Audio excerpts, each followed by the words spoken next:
Welcome to our channel. And today we have a very special guest, Josh Q, a very well-known profiler and the creator of the Kruzer board. I'm delighted to have the opportunity to discuss with him and to have a chat about the Kruzer.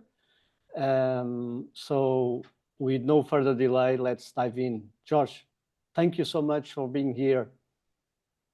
Thank you for having me, Daniel. I'm excited to partake in the podcast. Is this the first episode? It's the first interview.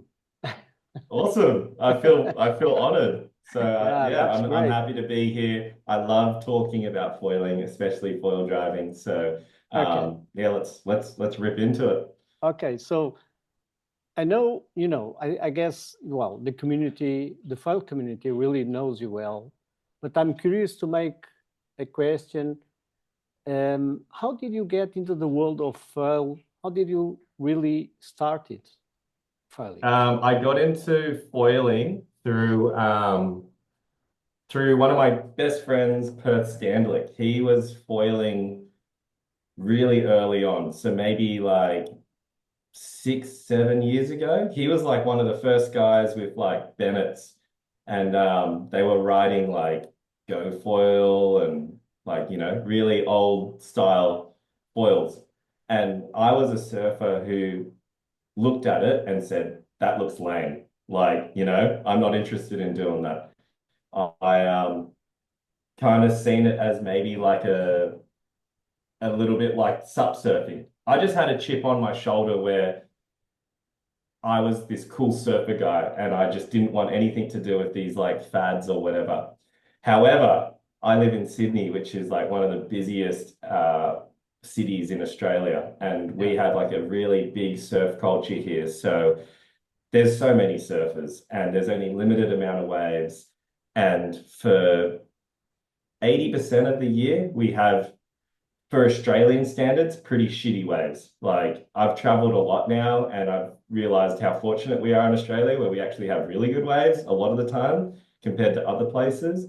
However, I was sick of paddling out and it's, knee high, chest high, and we're riding waves for 3 seconds and doing little turns in the whitewash. And I was just like, I've been doing this now for 20, 25 years, and I'm like, I'm just getting a bit bored of it. Like, Yeah. I've always been the type of guy who would like to surf all different crafts from, Alaya boards to soft top boards to, twin fins to long boards to, I even had, even though I was saying that I wasn't interested in SUP surfing, I even bought the Tom Carroll SUP board when it first came out.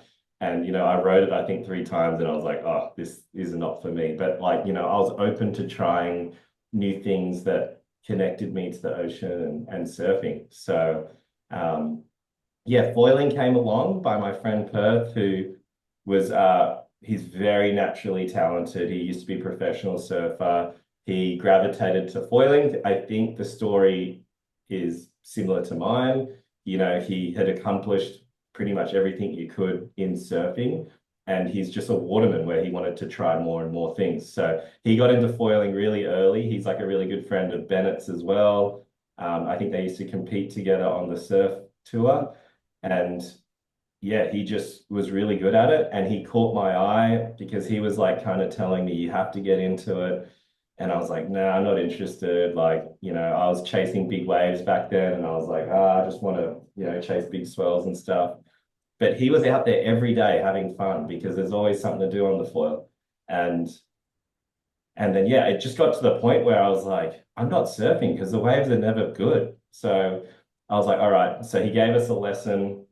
He took me out on his jet ski and took me foiling, and then I kind of, I got the bug for it, and then I went and bought my own gear, and then yeah, it just evolved from there. So, but when you had that experience, what was your feeling really when you really tried for the first time to foil?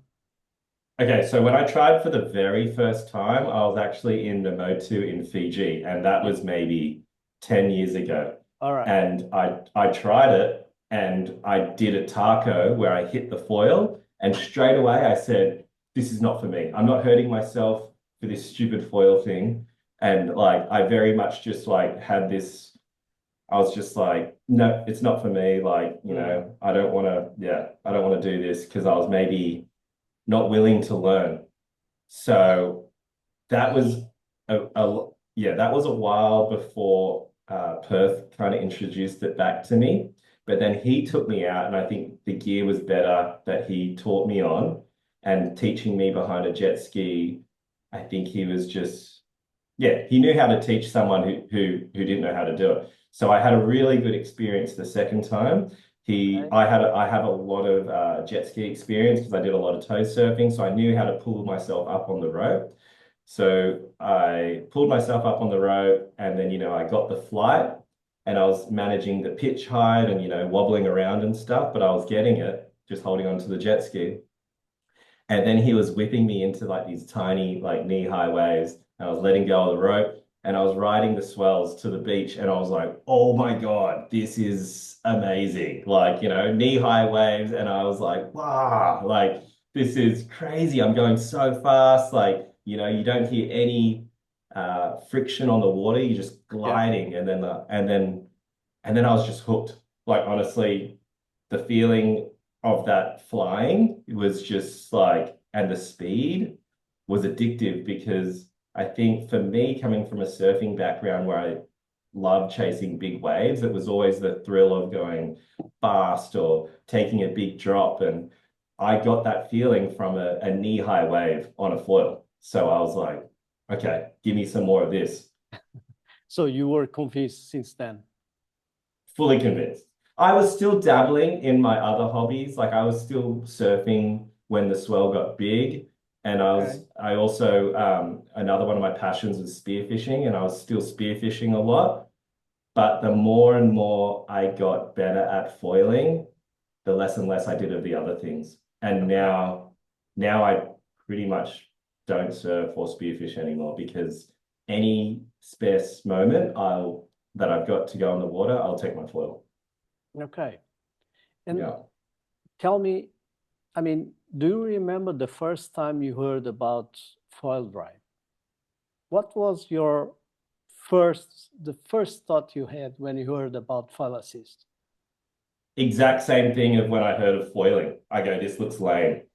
I go, this does not look cool. And I was just like, this product is for um, people that don't have skill. I was Yeah. like, they need a motor. They don't have the athleticism to foil, so they're cheating with a foil assist.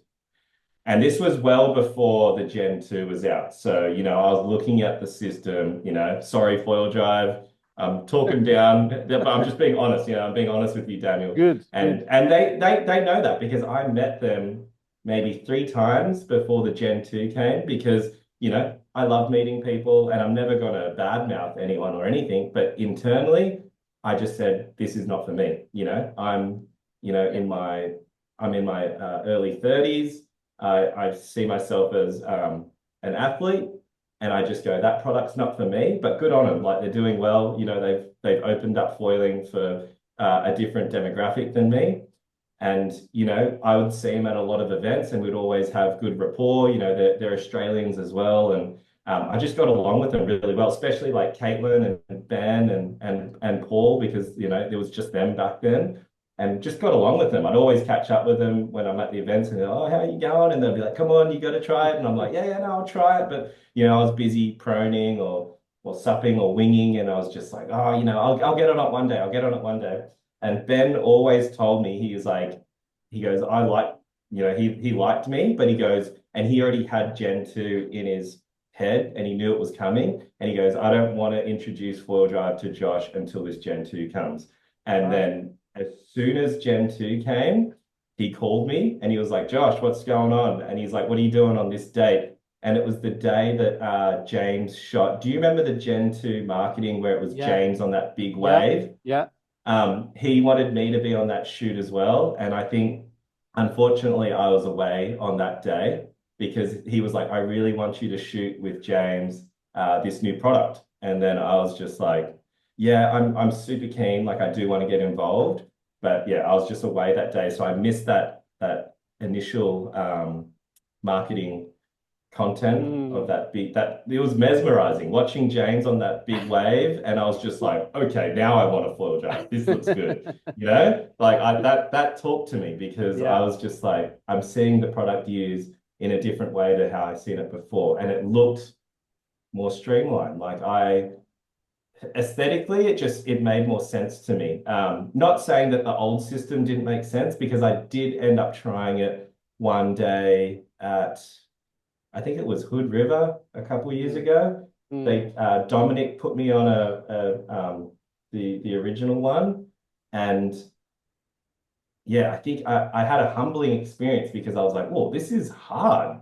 Like I in my head, I was like, "I can foil. I'd be able to pick that up in a second." And like, you know, now that I teach foil drive, it's so interesting seeing. It's just tricky because you got so much power in this device, and when you're not, when you don't, like when you pull the trigger, it just wants to eject your foil into the Yeah. sky. So there's so much technique in how to take off, where to put your feet, all this stuff, and it humbled me. But then, and then also when they got me my Gen 2 to play around with, they just lent one to me because they go, if you don't like it, don't worry. And Okay. I got on it, and straight away I was horrible at it. Horrible. I wish someone filmed my first session. I was so bad at it. Like, because there was no one teaching me. They just gave it to me and they go, do it. And I was like, Yeah. okay. And then, it took me a little bit to figure it all out. But yeah, now I'm probably one of the biggest foil drive ambassadors out there. I definitely preach it and I love it, and I think it can be utilized in so many useful ways. And I've myself taught my wife to foil on it, taught my dad to foil on it. Like, there's no way in the world they would have learned to foil if it wasn't for the foil drive, because there's no way that my wife or my dad could get pulled up by a jet ski, or they could sup paddle, or they could paddle in pro. There's no way. There's absolutely no way. So it's such a good way to introduce someone to foiling. Yeah. So, Josh, I think, there's still some debate on fallacies. I don't know if you agree, all right? So on one hand, I feel like foil drive, it's already accepted. On the other end, there is still a debate going on. What is your perspective about the future of fallacies? Do you think they come to stay, or, I mean, what is your Yeah, perspective? no, I totally understand your question. Yeah, I put together, you might have seen it, that Crowd Suck campaign, which I is saw, yeah. trying to educate the foil assist community, more so the foil drive community, because I wanted to speak to our customers about etiquette, because um, a lot of the people that are getting a foil drive haven't taken the path that I have, where they've learnt to foil the other disciplines first and Okay. then gone kind of to the foil drive and learnt that. A lot of these people have come from no foiling experience, got a foil drive, and maybe don't understand the etiquette of the local area that they're in, which is more so we're seeing a lot of tension from the surf communities, because I don't know if you surf or used to surf, but surf communities have a pretty worldwide etiquette thing where it's like, priority, Yeah. dropping in, there's a system. And then within that system, there's subcultures of where that doesn't even quite, those rules aren't even the rules, because now you're turning into who's a local, who is the dominant figure at this spot. And those people usually don't have to follow the rules because they've been there forever and it's technically their spot, which is it's like there's no rule book anywhere, but it's what it boils down to is just a respect thing.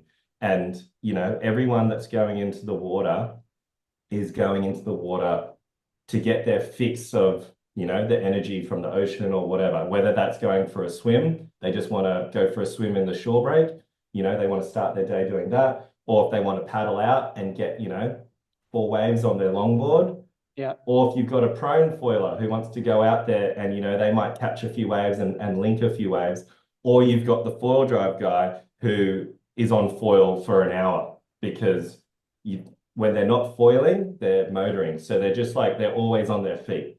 So it's just learning to respect each other's area because everyone's out there trying to accomplish something.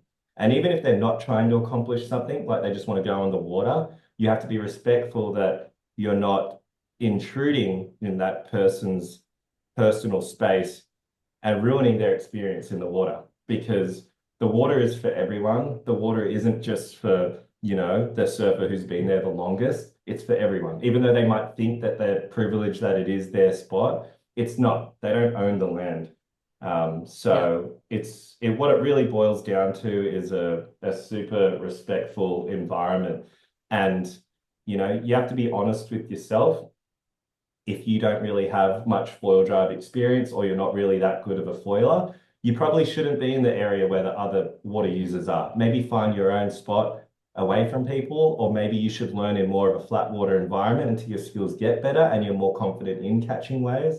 I know from experience that a lot of the time to get good at riding waves, you have to ride waves. You just have to. And some people are limited that some spots that they live at, that there isn't a wave down the beach that no one's on. They live in a busy spot. So that's where you just got to be smart and maybe you have to wake up early and go out before the crowds come out, or maybe go out on the days that the surfers don't like. You just have to be understanding and respectful of just of what everyone's doing. In the end of the day, you have to respect the other, right? Totally. And a perfect example is this morning. I think I just said before that I live in Sydney, which is in Australia. It's the busiest city in Australia. We have so many surfers. People that come from smaller towns come to Sydney and they're blown away by how many people are in the water. And today I demonstrated, and I'm going to make a video about it, is that I can foil drive in one of the busiest beaches in Australia and still respect everyone that's out in the water. Because what I'm doing is I'm going out on this week, there's been a bit of swell. And what happens is at my local beach, when there's a bit of swell, the swell stands out the back quite early, and which is maybe a few hundred meters out from where all the surfers are sitting, because it doesn't quite break. So the surfers can't catch the waves. Yeah. But I can ride all these swell lines, and then when the wave comes into the shore where it actually whitewashes and where all the surfers sit, I can peel out. And I'm not interfering with anyone's wave. I'm not calling anyone off, or people aren't confused if I'm going to go the wave or not. I'm just not even coming close to them. So I can show that I can be on my feet for an hour, foiling and foil driving, catching a million waves, and not disturbing anyone in the busiest city in Australia. And I just wanted to showcase that it can be done in a respectful way and not intruding on anyone. So it can be done, but you just have to pick and choose your battles. I chose this week because of these specific conditions. And I know that from my experience, I can, and my skill level, that I can surf in these areas and not come anywhere near anyone and not show anyone that I'm out of control or whatever. Yeah. So yeah, because I tell foil drive this every day. I'm not just a foil driver. I'm a foiler. So I don't every day take my foil drive out. I'll take my foil drive out when it's the right conditions for foil drive. I know a lot of foil drivers aren't like that. They take the foil drive out no matter what, which is totally fine. But this is just where they have to put on that respect hat and think that, hey, if the waves are, chest high today and there's a lot of surfers out there and the only way to get waves is where the surfers are, that's not a good foil drive spot. Yeah. It's not.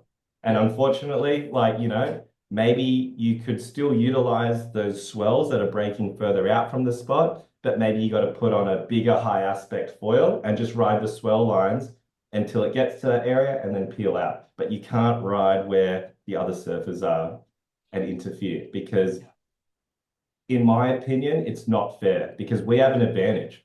We have a foil assist motor on our device, on our craft, which gives us an advantage to catch whatever wave we want.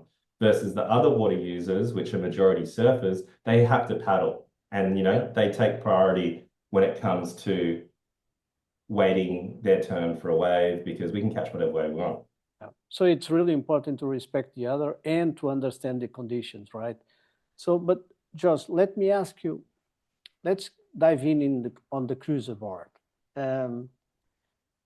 What inspired you to create the first board? I mean, what was the trigger? What was your first thought to create the first board, the Kruzer board?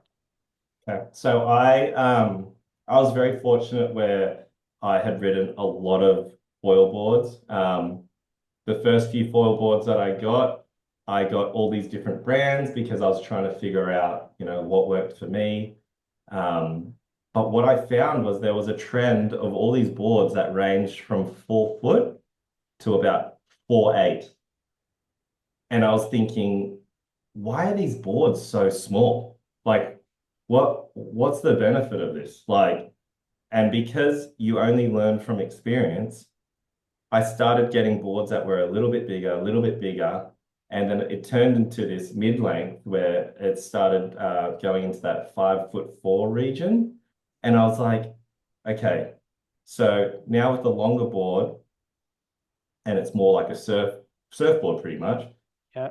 this board paddles a million times better than a 4 foot board, like 100% better. Like it's crazy. And then I was like, okay, so usually when something's better in one area, it's worse in another. So then I was foiling it, pumping around, and I was like, it surfs better. I was like, and what I learned from SUP is that when you get used to bigger boards, you can actually push them harder because your board turns into pretty much a fuselage. So if your board's longer, it stables out everything to do with your foil. So then I was like, okay, so it paddles better. It's on foil, it feels better. And then I was like, okay, so maybe pumping into the wind might not be better because, you got a bigger surface area. And that is the one place where, yes, it doesn't do as well as a tiny board. However, I would say it's only 10% worse. So from gaining 100% better paddle power, it feels better when you're foiling. I don't know how much percent you can put that into. And it's only 10% worse in pumping back out into the wind. I was like, I'll take that any day.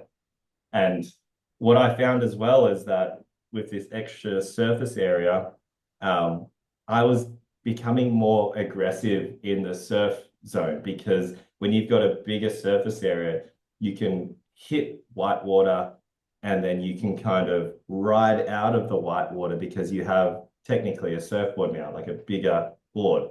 Versus when you hit the white water and you got a tiny board, you get ejected because the board's so small and it's so twitchy. So yeah, I designed the Kruzer because we were just prototyping. And I was just like, it just kind of, I thought that I would be more on the 411 model or the 4.8 model. Yeah. No, sorry. I started off on the 4.5 model. I went through all of them and we just kept getting bigger and bigger. And then I landed on the 5.4 model and I was like, I'm doing the best surfing I've ever done on this 5.4 model. And then like what I also found where the magic sauce was that the thinness of the board. Because we were making the board longer, the overall thickness of the board started reducing and getting smaller and smaller. And that I think is the magic where you're just so in tune with what's going on with your foil. Because even though it's longer now and acts like a fuselage, it smooths everything out, but at the same time, it still keeps it super reactive because it's thin and you're closer to your mast and it's reactive. So pitch wise, it's more stable, but roll to roll, it feels more nimble. So yeah, so that's kind of where that came from. And that was more so, I was doing all the prototyping with just proning really, because, I love prone surfing. But then when I started getting more and more involved with foil drive and putting the foil drive on this board, I was like, wow, this is a really good foil drive board because, same thing. I wrote a lot of different foil drive boards. At that stage, I was doing a lot of coaching as well. So I was writing a lot of other clients' boards Yeah. and seeing what they were feeling. And then, yeah, I was just using all that information and then translating it. I got a really good relationship with Amos, and he is a magician in the shaping bay. He doesn't foil drive yet. I'm trying to get him on it, but like I would translate to him all these feelings and stuff that I was getting that I wanted to achieve straight away. Sometimes he would make something that's a little bit too wide or too thick. I would write it, tell them straight away, no, okay, I think we need to reduce this or pull this out, make another one. Pretty much there. Like it doesn't take many prototypes to get it right. Like he's doing something really good there. And yeah, that's kind of how the Yeah. Kruzer evolved. And then the Kruzer, because I don't deal with the sales side of things. Amos's wife Jess does, and she was telling me that like a majority of the people buying the Kruzer board are buying it for foil drive. All So right. then last year when I was in Hood River, um, Apple Tree had their first trench board. And I looked at it and I was like, oh yeah, that looks sick. Like that looks like it'd work really well. And I got lucky because one of the owners from Apple Tree, I always forget his name. He's really tall. Uh, he was out learning to downwind sup, and I was teaching foil drive, like teaching downwind, and I rode up to him because he looked like he was struggling, and I go, "Do you want to swap? I'll give you my foil drive and I'll sup, and we'll meet at the end." And he was like, "Thank God." He's like, "I've been paddling for so long, I can't get up."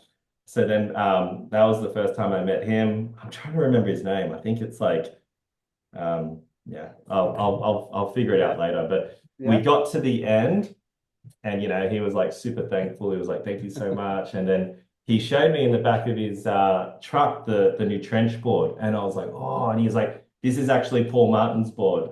Can you give it to him?" Because Paul Martin was coming to Hood River in a few days. And I was like, "Yeah, for sure." And I was like, "Can we ride it?" And he was like, "Yeah, yeah, yeah." So I wrote it. Me and Paul All Cooper, we right. wrote it. And we were like, straight away, I was like, "Oh, there's something in this." And then I called Paul Martin straight away and I was like, "I just wrote your board. It's fucking sick." It's really good. I was like, "Yeah." And then straight away I called Amos and I was like, "Oh, I just wrote one of these trench boards." I'm like, "They're gonna be a bitch to make, but I'm like, they're worth it." Like, so that's where the RTS Cruiser came from. So that was that was definitely a lot harder than what we thought it was going to be. We had to make a couple prototypes where we had to cut out the trench, and it was just trying to laminate the trench and figuring out how do we put the foil tracks in the trench and figuring out how the tail blends, like because I've got such a Mm. pintail, and then how to blend that with the trench. There was just yeah, it was difficult. So it took longer than we expected because what happened was I think the first prototype, Trevor, our brand manager at Amos, he got some photos and we started promoting it. But I think we jumped the gun because we promoted it a bit too early and everyone got so excited. "Oh, I want it, I want one. Like I'll take like let me put a deposit down." And then like so many people texting me like, "Oh, how's the trench board go?" And I go like, to be honest, I haven't even got mine yet. I was like, Amos had to do so many prototypes and he's still trying to figure out how to get it because he won't give something out until it's like, perfect. Um, so yeah, we were kind of going back and forth with that. And then eventually I was down at the Foil Drive headquarters and I wanted to get the first cruiser that was made for a shoot that I was doing with Paul Martin. And the bloody board came literally like an hour after I left back to Sydney. Oh. And then I said to Paul Martin, I was like, "You keep the board. I want you to ride it because he's probably ridden the most trench boards out there." And he like called me like, a week later after he had a few sessions and he was like, "Mate, this is the best four drive board I've ever ridden." He goes, Wow. because he's got the original yellow Kruzer and he loved Yeah. it. He said he goes, it's such a good board. Like he goes, I could tell he loved it because in every one of the promotional videos, he was riding it. And I knew it. I was like, and the thing is, at the foil drive office, there's so many boards in the office just for like the staff to use and grab. But the Kruzer was never there because it was always in the back of his car. It was always in the back Mm. of Paul Martin's car. So then when the blue Kruzer came with the recessed trench, yeah, he just goes, mate, it's a whole nother level. Like, so it was really good to hear because I hadn't even gotten it yet. I had to wait like another week Yeah. until I got my one. And then I got it and then I wrote it. And then, yeah, we were just comparing notes and it's incredible. So, but to build this board with the trench was more difficult than you thought? For I mean, sure. Yeah. what There was was just more like, difficult? What was more difficult for you guys? so what happens is I wanted to, because the original yellow Cruiser was so successful, I wanted to keep the shape the same. So Okay. when you take out where the trench is, you take out a lot of volume. So we had to put that volume back somewhere else. So Amos put it up near the chest because, that adds to paddle power.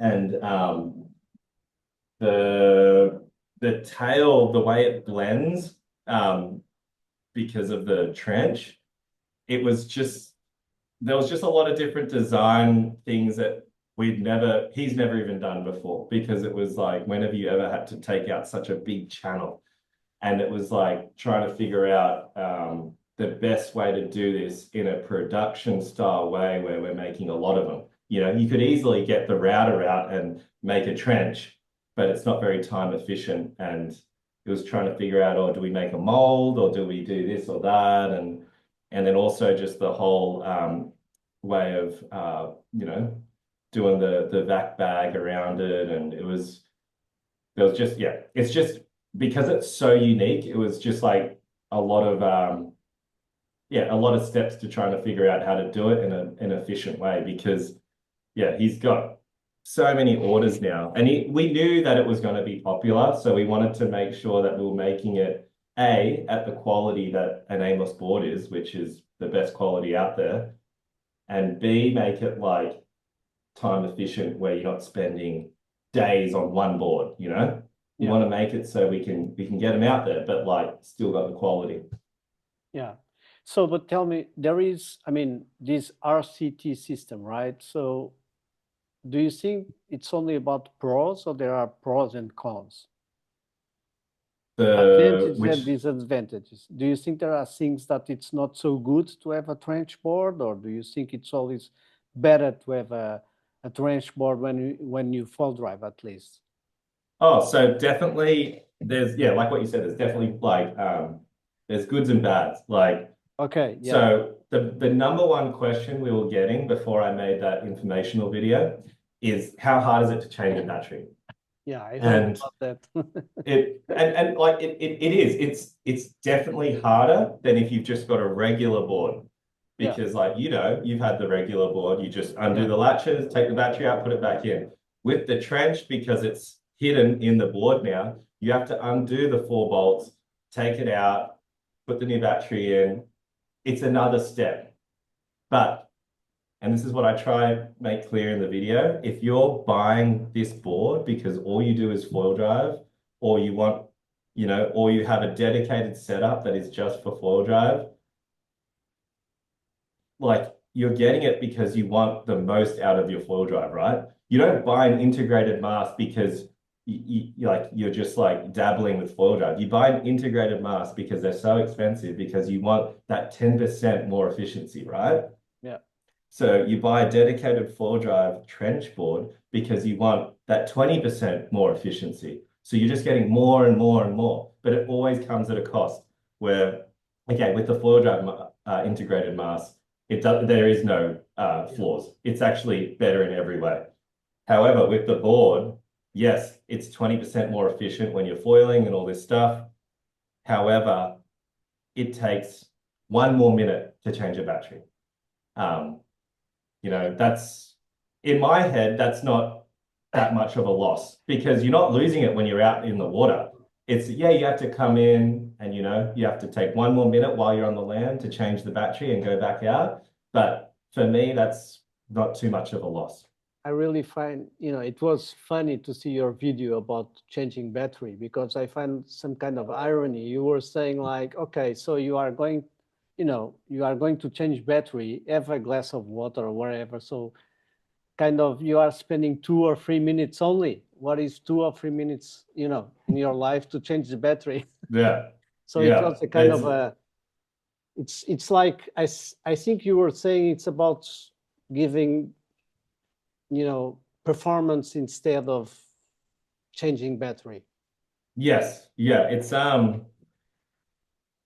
a very specific product where you're trying to get, those little bit percents to make it better. I think a perfect example is we just released the high power motor and the high power battery, and they're doing super successful because they unlock more efficiency out of your four-wheel drive unit without changing anything. All you do have to buy is just a new battery and a new motor, and you get like 20% more efficiency. Yeah. So it's everyone just wants more and more because they love it so much. And what we're trying to do is make things more streamlined and more efficient so you get more and more. And I think people want everything in terms of like if they want like buying this HP stuff, there is no downsides. The only downside is that it costs money. So, and then the same thing, like with the board, there's no downsides with the actual using it in the water. It's just the downside is that changing the battery. You just have to be um, more organized in the sense where, like, so what I do is when I'm at home, I put the battery in the system because it only takes me 5 minutes to drive to the beach. And then when I get to the beach, I go out. And then, when I come home, I have to straight away take the unit off the board, take the battery out, bring it upstairs and charge the battery. Whereas before, like you could leave the mast on the board, undo the latches, take the thing out and bring the battery. So it's one more step. But once you do it and it just becomes your system, it's no dramas at all. And I think the number one thing that is, and which is why I tried to delay the release of my boards so much, is because I tried to time it with these new split bolts that Foil Drive are making. Yeah. You can see them in the video that I released. It's unfortunate because they were due to be released start of February. However, the first batch that they got, Paul Martin wasn't happy with the quality of them. All right. So now we're getting the next batch in March. Okay. So yeah, so for me, like for Amos, our boards are only just starting to get in the hands of the customers. So, for the next 15 days, you have to endure the old bolt system, which, yeah, it's annoying. It definitely is annoying. But in 15 days, you'll be able to buy these split bolts, which is what you see in the video, and it makes a. So, but tell me about, can you say, what can you tell us about the antenna? That's going to be a big difference compared with the first version for you, or what? Yes, so there is a big difference because now with the trench, we've laid it up with fiberglass. So Okay. that whole trench isn't blocked by carbon anymore. And then what we've done on the deck side is we've put a hole under the Amos sticker. So it's another area where the Bluetooth reception can come out of. So I never personally had any issues with my original Kruzer with the connection. But we definitely had maybe 3 people reach out to me saying that they had poor connection, even with the foam and the tracks. And yeah, so I said to Amos, this is something that we just need to do because I don't want to create this foil drive specific board and have any connection issues. It's another step that he has to do, which I'm sure it's annoying for him. However, with it being a foil drive specific board, it just needed to be done. Okay. So I'll find out soon, and I'm sure you'll hear soon on the forums or anything if there's any issues, but I can't see there being any issues at all. I don't run no foam in my tracks just because I don't like that. I like having foam in my tracks because it sets where my bolts go so they can't Yeah. move. I like that. So I do that anyway. I'm sure I could test it where I take all the foam out and I'm sure the board would still work. However, you get foam with your foil drive kit, you might as well use it. Like, I don't know. I just don't see there being any issue with having, I think if anything, it makes it a neater setup. So that's Mm, kind of that's kind of the connection, yeah, connection story. yeah. But on your perspective, this board is for people that will use the board for fall drive only. Yeah. I try and make that pretty clear. Like, I've had a couple of people ask me, or can you use it still for prone? And I did use it a couple of days this week for prone. I put the mast in the recessed track. Mhm. You can definitely use it for sure. I don't think it goes as well. I don't think it goes as well as just the regular cruiser.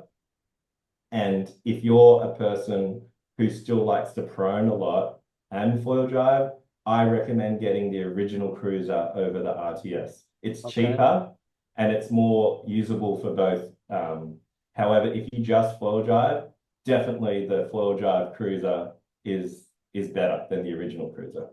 All right. So, Yeah. I went to see some dialogues on the Facebook groups, and I don't know if you agree, but I I think there is three kind of opinions in the Facebook groups about French boards. There is one kind of opinion that says French board it's nonsense. I don't believe them. There is a kind of second opinion that says, well, maybe, but you have to convince me.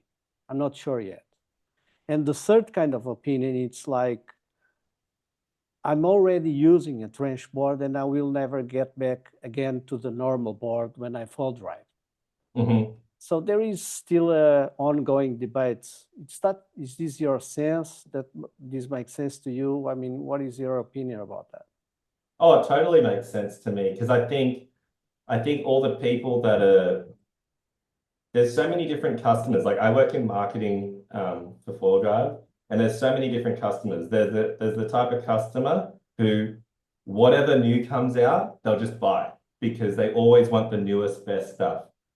And then you've got the customer who they love foil driving, but maybe they don't have as much cash and they want to they're just a bit more hesitant because maybe there's not enough information out there yet. And I think the biggest problem with these people is that they haven't experienced yet, but they have an opinion, which I think is dangerous because if you haven't tried something, and this is what foiling has taught me, never knock something until you try it.